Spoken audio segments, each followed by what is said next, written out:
Today we have a very special video for you all. We're going to be combining two fields that perhaps should never touch, okay?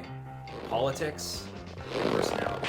I actually thought Myers-Briggs was totally bunk for a while, but then I started drinking a bit of the Kool-Aid that you were selling, and I'm starting to think there's some legitimacy to it. What I propose, is that we put all of those 16 personality archetypes onto the political compass. Okay, I'll be interested to see what types are Nazis. That's what I'm looking forward to. How about we try to classify a centrist type first? So if we start off with Estj, this is a very practical personality type, as well as a personality type that's very much focused on others and likes to kind of boss others around, right, like just in their personal lives. So I could see them being more on the authoritarian side, and they could go either way here, but I would actually put them maybe a little more toward the left of wanting equality, because the J-types in general are focused on how can we make things fair for people. So very similar to the ESTJs and ISTJ, which I think would be somewhere similar, but I think it would be more centrist when it comes to authoritarian versus libertarian. I think ISTJs are probably much more content to stick with the status quo in terms of, you know, freedom versus control. ISTJs would be comfortable with a certain amount of control, and we just want to stick to the status quo. We're looking at SI types here, introverted sensors, who stereotypically are more traditional and are more okay with just doing things the way we've done it. So why don't we just continue with that? Yeah. We'll look at the ESFJ and the ISFJ next. Now they are feelers, so they are more driven by values and what people think is important, what the priorities are, rather than just like what makes sense, what's going to get something done. Right. Not necessarily agreeing with everyone, but they are very aware of the spectrum of, oh, people like this, people don't like that. And I think subconsciously that ends up shaping them so that they end up having views that are informed by everyone else and just like the general state of the world and the culture. Well, because they are feelers, reasons aren't their biggest thing. So if they just saw other people feel this way, they have these beliefs, and it seems to be like how everyone agrees, I'm not going to think too much about the reasoning behind it. I'm just going to go with, oh, people feel this way. This is kind of their chemical reaction to these issues. So that might put them even more centered. Yeah, that's what I'm thinking. That sounds like a dead center. I would say, yeah, ISFJ is probably dead center. And then we could say ESFJ is a little bit more bossy, maybe a little more authoritarian. So we'll just put them right there. So we have confirmed that these SJ types seem to be, in some ways, I don't know, like agreeable. Yes. If these people lived in, say, an authoritarian regime, then they would probably be just like, you know, pro-status quo. The status quo happens to be an authoritarian regime. Yeah. Right? So this is all relative. But, I mean, it's interesting because they're all within this window in the middle, so it's like they're not going to be going too far out on a limb. And, you know, the thing about agreeableness is stereotypically, like an ESTJ is very disagreeable. You know, you get someone like Gordon Ramsay is a stereotypical ESTJ. But I feel like when you zoom out a bit more, they actually are more likely to kind of just agree with popular opinions when it comes to the reasoning behind things. They're not going to be way out there on a limb. The SPs are not as traditional stereotypically. They are not going to be so concerned with the status quo. They will be more up for doing their own thing and being more individualistic. The ESTP, which of course is Donald Trump's type. So what does that say? I mean, it's hard to say, but if we're going to put someone outside of the window, let's start with the STP because they are doing their own thing. So if we want to go with the next closest type, ISTP, Clint Eastwood is the stereotypical ISTP. They are even more individualistic than the ESTPs. ESTPs are mostly concerned with just like gathering more data, having new experiences, but ISTPs are even more like, what's my reasoning behind things? What do I want to do? You could say ISTPs are a bit more selfish than ESTPs.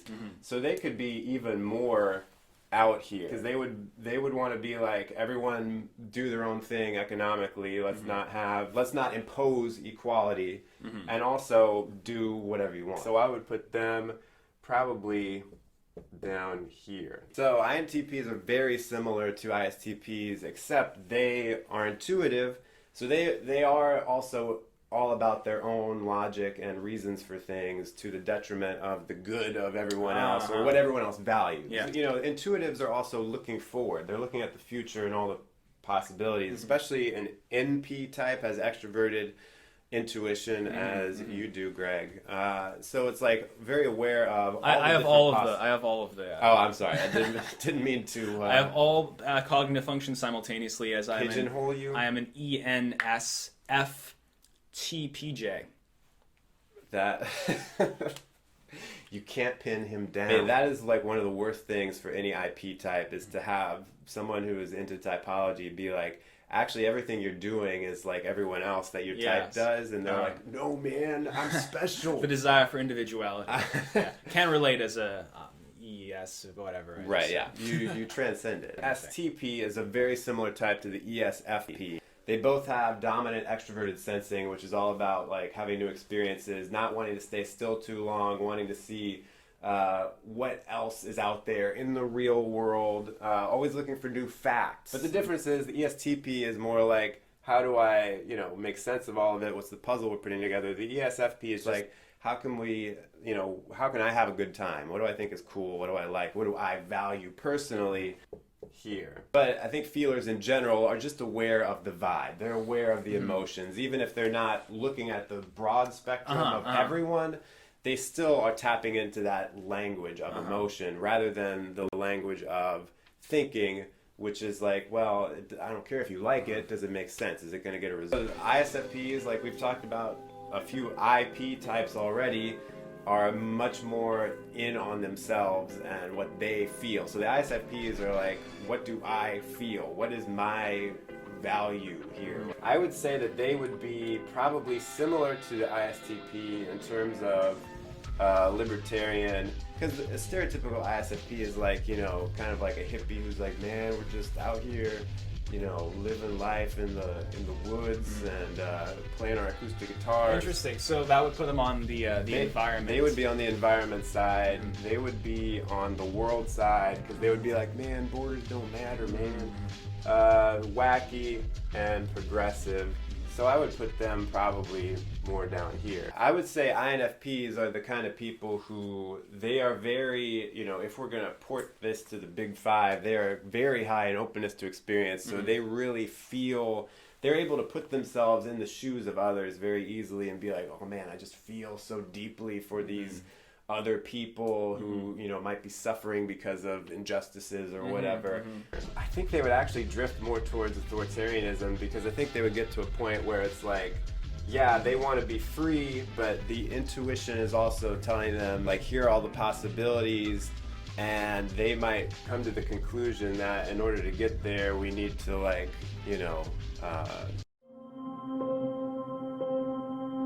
I'll draw a little probability cloud around INFP.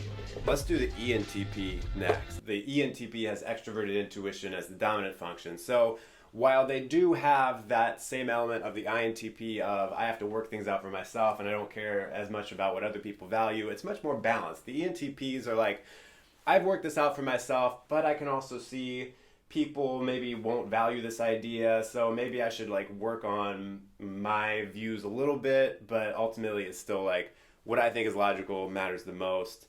But they are much more all in on the intuition and much more disrespectful of the status quo and the facts and how we've done things. So the ENTPs can get a bit more wild here. They could really end up anywhere kind of out here. The ENFP is very similar to the ENTP, except that they are driven by their values rather than logic, which could make them theoretically even more extreme. And you think they'd be more extreme than the ENTP because they're going off feeling instead of thinking?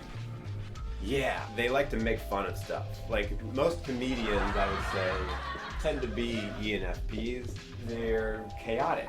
And they don't mind the chaos. They like the chaos. So they take pleasure in endorsing systems that are not near the center. Like, it's fun for them. Enfj next. Enfjs are stereotypically very concerned with things like social justice because they're projecting out way into the future and looking out for the good of everyone else. But it's NJ, so it's introverted intuition, so it's not the same as the NP types, which are looking at a bunch of different possibilities for the future. The NI types are looking just like one track down the future and like this is where it's going to end up one day. So they could go in or out of the window, but I think they would definitely be on the authoritarian left side because they are very collective minded. You could imagine the extreme authoritarian left as kind of just like a hive mind, a single consciousness, all these individuals coming together and making one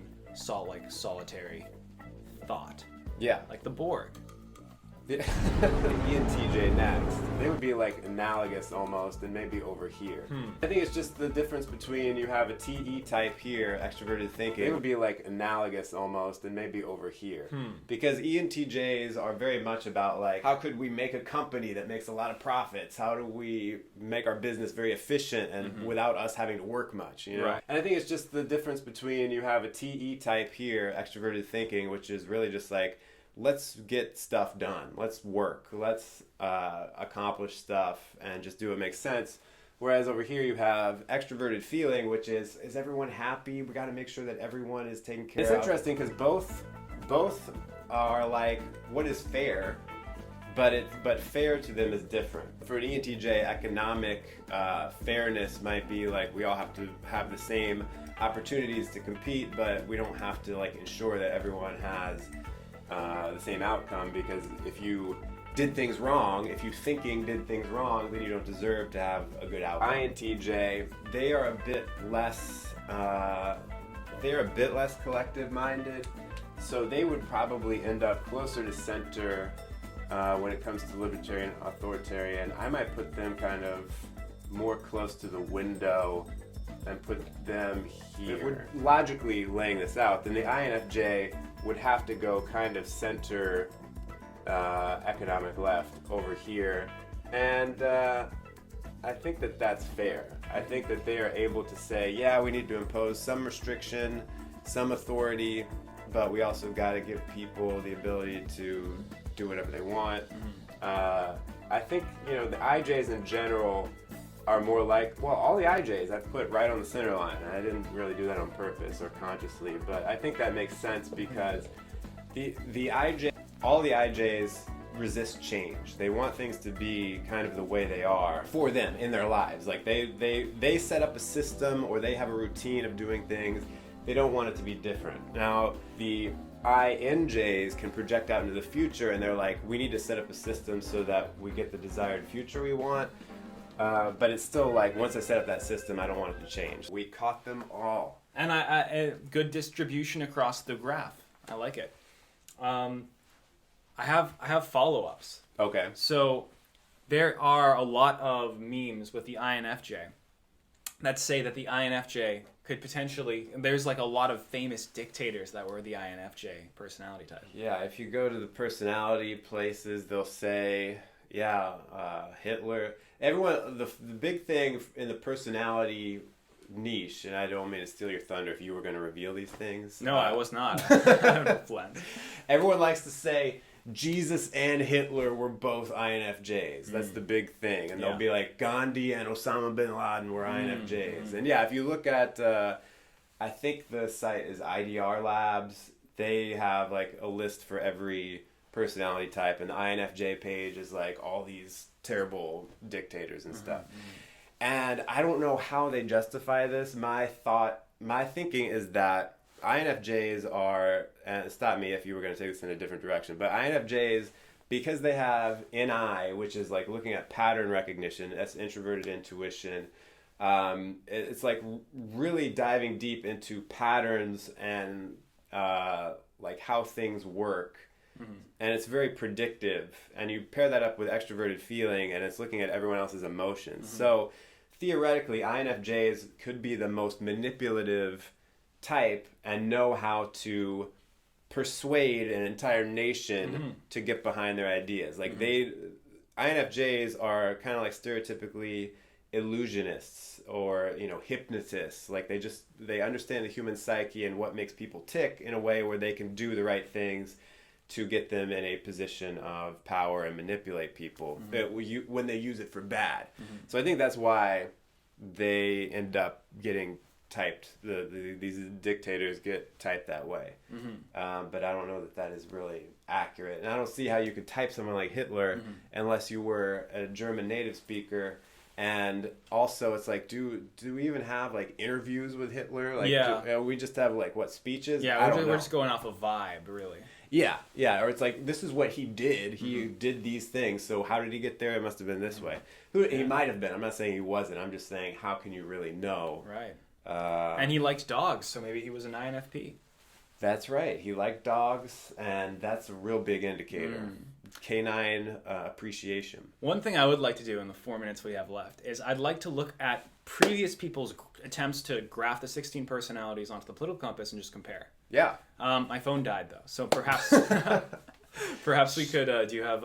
Yeah, I can even pull out my laptop if that would be better. Yeah. This one's got a nice caption. MBTI is horoscopes for pseudo-intellects, but so are compasses. So we've put the pseudo-intellectualism on top of the pseudo-intellectualism. Right. Okay. You got your pseudo-intellectualism all up in my pseudo-intellectualism, Frank James. This is actually very close, or at least some of it is. Yeah, I mean, I guess the biggest difference is, I mean, they moved some of the people out of the center that I had in the center, but they've got... What's the case to be made that ISTJ would be authoritarian right? Because we put them around almost near the dead center.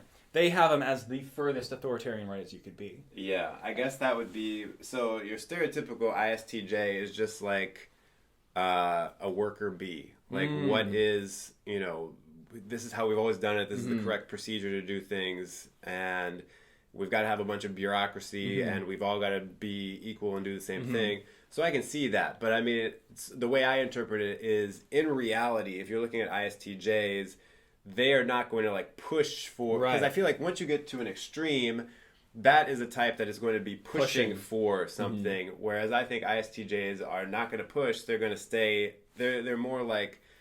They're more likely to be centrist, to go with what exists already. So this ISTJ... You know, there's basically going to condone any society that they're in. But if they were in the worker bee society, they'd probably be a little happier. Yeah. This one has 0 upvotes on Reddit. Okay, how about we can... Why are there so many clustering in the bot? Oh, is that the whole point of the political compass, that everyone is a right libertarian? Yeah. Nice and mean spectrum versus the smart and dumb. The smart So obviously all the sensors are on the dumb end, and the smart is intuitive. Yeah.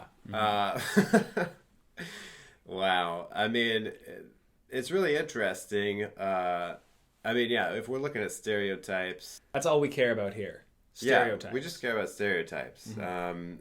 But I like how Enfj is the smartest and also the perfect balance between nice and mean. Nice and mean. It's because everybody got Enfj on the 16 personalities test.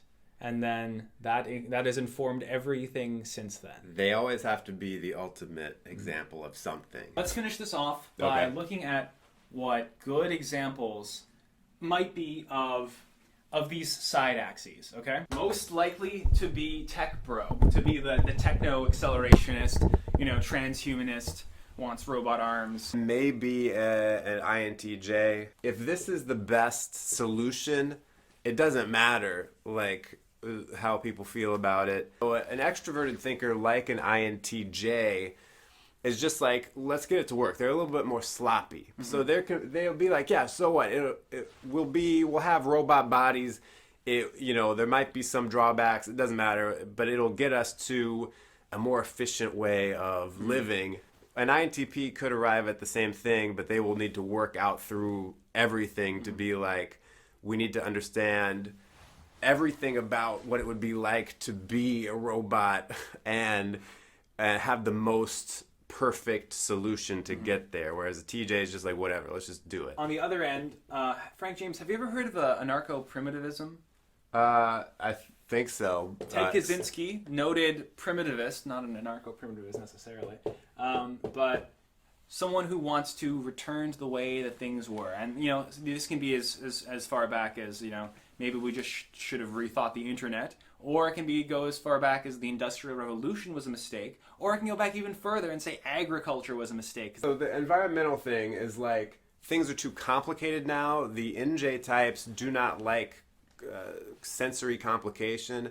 So they are more likely to be like, here are all these things that are wrong with the world. Let's find one, concept to put as the reason why it's all happening. And so they're like, oh, my introverted intuition is telling me all advancements, all technological advancements are the fault of the sensory overload that I have. So now we need to just reduce things. We need to go back to having things simpler. Things need to be a little more black and white. What did we say for conservative? Isxj. Yeah. Well, really any SJ. But if most likely would be Isj. Who would be the most progressive type? That's a good question. Probably, well, I mean, if we're being logical, it would be the opposite. So it would be Enp. But as we saw, they're so off the chart, they could be anywhere. What would be the wackiest type? The one that's most likely to believe something completely off the wall. For example, there is a narco-monarchy, or communal-capitalism, neo-traditionalism, autocracy. It's either ENFP or INFP. ENFP is, because they have extroverted intuition, they will go with weird ideas and be okay with it because they don't need it to be related to reality. But also because of that intuition sensing disconnect, they're more likely to buy into conspiracy theories and stuff. And then for the most tame, it would be probably Isfj. They're just stereotypically the most, conservative, and because they are concerned about people's feelings, they will want to make sure that everything is okay with people, that people don't have a negative emotional reaction to whatever their beliefs are. Where would we put me, ENSTFPJ, on the spectrum here? Well, so the only thing you're not is an introvert, because I don't believe introverts exist. Right. That's fair enough. You would see how people's political opinion at some point just comes down to their personality imbalances. That's a spicy take, Frank James. Yeah, I mean, I would say that especially the more extreme people get, it has to do with their personality type and the imbalances in their personality type. Once any type goes all in on one cognitive function, usually their dominant function, it will cause them to go more in one direction and think that anything else will basically cause death. And annihilation, and be the worst thing ever. Which is why you get people who are so, people get so passionate about politics, because it is their inner voice, their feelings are telling them that it is life and death. So people who are more balanced, who've worked on their personality and are more balanced, realize that it's like, not everything is as extreme as your feelings might tell you. Strange. I just had the desire to murder you. So, Frank James, we've done a lot of talking. Yes. Done a lot of thinking. May I say we've done a lot of feeling. We've together in the last few hours. Yeah, because it's ultimately not about the types on the political compass. It's the friends along the way. It's the journey. Yes. Yeah. And I'm sure you could make an argument for any of these types ending up, and really, it's about how they ended up there, which is what we're really interested in. Yeah. And not necessarily we're saying, oh, you're an INTP, well, you're gonna be libertarian and you're gonna be a tech bro, There's lots of ways. The way that you get there is the important thing, and that's any of the 16 personalities could come to any of those conclusions, but the way that they come to them is going to be different for each one, and that's actually what makes it interesting. So we're just having a bit of fun here, as we do on YouTube. We do on YouTube.com. Yeah. we have fun here. Is there what are your thoughts? What have you made any interesting connections in your mind over these last few hours? What is the utility of trying to mush two seemingly unrelated things together? Well, making the rhizome happen. I would say that, what is interesting about it is when you do this kind of exercise, if anything, from a more meta point of view, it makes you think about how you view each of the types and like just your assumptions about them. And when you try to really justify what your gut reaction is of placing them, you're like, oh, maybe there really is no reason for me to think this way. But then other types, there are a few that surprised me, I guess. Like, because I wasn't, I didn't plan any of this going into it, but Entp and Enfp, when when we were talking about it, I was like, yeah, they could really go anywhere. So that kind of surprised me a bit in the moment. But I think it's just, like you said, how people arrive at their political beliefs is more of the influence of type rather than what the belief is. So that's why it's tough to put the types on the map this way, because you could get people of the same type who believe radically opposite things, but they arrived at those opposite things in the same way. Mm-hmm. Yeah, so it's always a fascinating thing to think about. Mm-hmm. So whenever you see someone out there with extreme political beliefs, I think that can make it easier in a way to pick up on what their type is, because the extremeness is coming from something in their personality. One last thing I want to bring up before we end this is I was looking up your type on the personalitydatabase.com, which is kind of where like people go and they speculate as to who is what personality type, and they said for you that you were actually an IST.